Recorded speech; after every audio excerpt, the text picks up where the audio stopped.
Assalamualaikum warahmatullahi wabarakatuh. Semangat pagi teman-teman mahasiswa. Ketemu lagi dengan saya, Ibu Evita Fibriana, dosen pengampu mata kuliah Pendidikan Pancasila. Hari ini kita lanjutkan pertemuan 9, yaitu membahas mengenai Pancasila sebagai ideologi nasional. Masih sebagai lanjutan dari materi pertemuan 9. Pancasila sebagai objek pembahasan ilmiah memiliki ruang lingkup yang sangat luas, terutama berkaitan dengan kedudukan dan fungsi Pancasila. Setiap kedudukan dan fungsi Pancasila pada hakikatnya memiliki makna serta dimensi masing-masing yang konsekuensinya dan aktualisasinya pun juga memiliki aspek yang berbeda-beda. Walaupun hakikat dan sumbernya sama, Pancasila sebagai dasar negara memiliki fungsi yang berbeda dengan fungsi Pancasila sebagai pandangan hidup bangsa Indonesia. Demikian pula berkaitan dengan kedudukan dan fungsi Pancasila yang lainnya. Dari berbagai macam kedudukan dan fungsi Pancasila sebagai titik sentral pembahasan adalah kedudukan dan fungsi Pancasila sebagai dasar negara Republik Indonesia. Hal ini sesuai dengan kausa finalis Pancasila yang dirumuskan oleh pembentuk negara. Pada hakikatnya adalah sebagai dasar negara Republik Indonesia. Namun, hendaklah dipahami bahwa asal mula Pancasila sebagai dasar negara Republik Indonesia adalah digali dari unsur-unsur yang berupa nilai-nilai yang terdapat pada bangsa Indonesia sendiri, yang berupa pandangan hidup bangsa Indonesia. Oleh karena itu, dari berbagai macam kedudukan dan fungsi Pancasila sebenarnya dapat dikembalikan pada dua macam kedudukan dan fungsi Pancasila. Yang pokok, yaitu sebagai dasar negara RI dan sebagai pandangan hidup bangsa Indonesia. Namun yang terpenting bagi kajian ilmiah adalah bagaimana hubungan kausalitas di antara kedudukan dan fungsi Pancasila yang bermacam-macam tersebut. Oleh karena itu, kedudukan dan fungsi Pancasila dapat dipahami dalam uraian sebagai berikut. 1. Bahwa Pancasila sebagai pandangan hidup bangsa. Dari nilai-nilai Pancasila, maka Pancasila merupakan sumber hukum. Pancasila merupakan sumber kaidah hukum negara yang secara konstitusional mengatur negara Republik Indonesia beserta seluruh unsur-unsurnya, yaitu rakyat, wilayah, serta pemerintahan negara.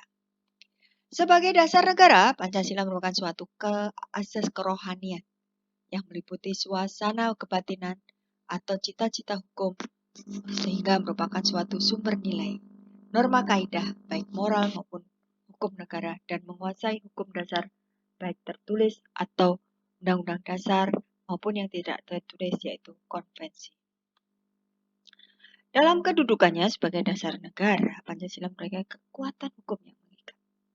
Sebagai sumber dari segala sumber hukum atau sebagai sumber tertib hukum Indonesia, maka Pancasila tercantum dalam ketentuan tertinggi, yaitu pembukaan UUD 45. Kemudian dijelmakan atau dijabarkan lebih lanjut dalam pokok-pokok pikiran yang meliputi suasana kebatinan dari UUD 45, yang pada akhirnya dikonkretisasikan atau dijabarkan dalam pasal UUD 45 serta dalam hukum positif lainnya. Kedudukan Pancasila sebagai dasar negara tersebut dapat dirinci sebagai berikut. Pancasila sebagai dasar negara, kemudian meliputi suasana kebatinan dari UUD 45. Mewujudkan cita-cita hukum bagi hukum dasar negara, baik hukum tertulis maupun hukum tidak tertulis. Dasar formal Pancasila, kedudukan Pancasila sebagai dasar negara, tersimpul dalam pembukaan UUD 45 alinea 4. Hal ini didasarkan atas interpretasi historis bagaimana ditentukan oleh BPUPKI bahwa dasar negara Indonesia itu adalah Pancasila. Sebagaimana ditentukan oleh pembentukan negara bahwa tujuan utama dirumuskannya Pancasila sebagai dasar negara Republik Indonesia. Oleh karena itu, fungsi pokok Pancasila adalah sebagai dasar negara Republik Indonesia. Dijelaskan bahwa Pancasila sebagai sumber dari segala sumber hukum atau tertib hukum yang pada hakikatnya merupakan suatu pandangan hidup, kesadaran, cita-cita hukum, cita-cita moral yang meliputi suasana kebatinan serta watak dari bangsa Indonesia. Selanjutnya dikatakan bahwa cita-cita tersebut adalah merupakan cita-cita mengenai kemerdekaan individu, kemerdekaan bangsa, peri kemanusiaan, keadilan sosial, perdamaian nasional, dan mondial. Cita-cita politik mengenai sifat bentuk dan tujuan negara. Cita-cita moral mengenai kehidupan kemasyarakatan dan keagamaan sebagai pengejauhantahan dari budi nurani manusia. Dalam proses reformasi dewasa ini, MPR melalui sidang istimewa tahun 98 mengembalikan kedudukan Pancasila sebagai dasar negara Republik Indonesia. Oleh karena itu, segala agenda dalam proses reformasi yang meliputi berbagai bidang selain mendasarkan pada kenyataan aspirasi rakyat, juga harus berdasarkan pada nilai-nilai yang terkandung dalam Pancasila. Reformasi tidak mungkin menyimpang dari nilai ketuhanan, kemanusiaan, persatuan, kerakyatan, serta keadilan. Bahkan harus bersumber kepadanya. Pancasila sebagai ideologi bangsa dan negara. Sebagai suatu ideologi bangsa dan negara Indonesia, maka Pancasila akhirnya bukan hanya merupakan suatu hasil perenungan atau pemikiran seseorang atau kelompok orang sebagaimana ideologi lain di dunia.